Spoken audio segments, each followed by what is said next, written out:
Let's talk about how you recently used your voice, your weapon, as you say, to speak out in the wake of the tragic death of Mahsa Amini, 22 years old. She died in the custody of police for, they say, improperly wearing the hijab. It prompted protests throughout Iran. You highlighted those protests. What do you think came of that moment? You know, I still cannot believe that in 21st century, Mahsa Amini, then Army Tag Ravan, then dozens of other women got killed for the crime of showing their hair, burning their forced headscarves. I cannot believe it that right now that I'm sitting with you, that they're doing that to Iranian women. Yes, it created a huge anger among Iranian men and women. Shoulder to shoulder, they took to the street.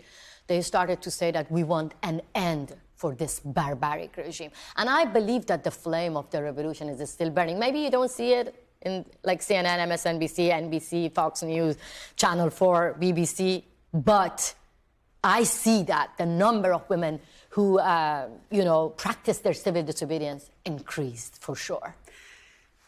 You are saying you think that there will still be change in the wake of the death of Mahsa Amini, because we have not seen that yet. And some people look at the protests and wonder, why wasn't there reform in the wake of those protests, in the wake of all of those voices coming together? You know why? Because I have to say that the level of the brutality is very high.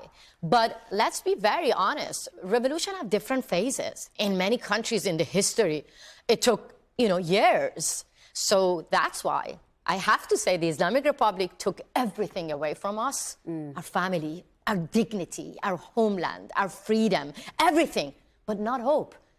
Not hope. That's why I believe that sooner or later we will bring this regime down. And I'm going to invite you to my beautiful country. You're going to love freedom and a beautiful homeland without this barbaric mullahs telling you what to wear, how to behave, how to think. They don't even allow you to dance, to have a normal life. So I still have hope because the new generation have nothing to lose. You have hope. What do you think the timeline looks like for that change, and how will it happen? What will be the catalyst to force that change to happen in Iran?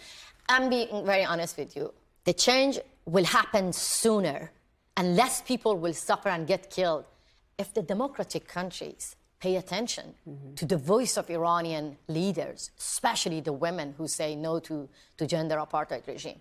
Yes, I mean, I'm not saying that President Biden come and save us, not at all. But I'm saying that if we, the people of Iran, especially the women, manage to shake this regime, do not go and shake the hand of this regime, do not legitimize this regime and, help us, Iranian women, to codify Islamic Republic as a gender apartheid in all international laws. That's how we will end this regime sooner. A gender apartheid regime. That's how you describe Iran. Yes, my sister. You tell me, if it was not us, honestly, let's just think about it. Now I see women walking in the street. Imagine it was here in DC, in New York, in America, in France, in Sweden, in Germany. If it was women of the West being kicked out from school from the age of 7 if they don't cover themselves, not being allowed to travel abroad without getting permission from their husband, not being allowed to getting a passport without getting permission from their husband or male relative, not being allowed to go to a stadium, to run for office, not being allowed to be a judge, not being allowed to have the custody of their child. If it was you, what would have been your reaction, and how do you call your own government? Gender apartheid.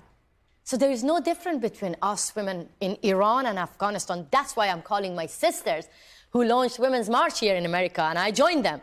Now join us and help us to end gender apartheid. Because if women in Iran and Afghanistan are not free, believe me, you're not going to be free here. Thanks for watching. Stay updated about breaking news and top stories on the NBC News app or follow us on social media.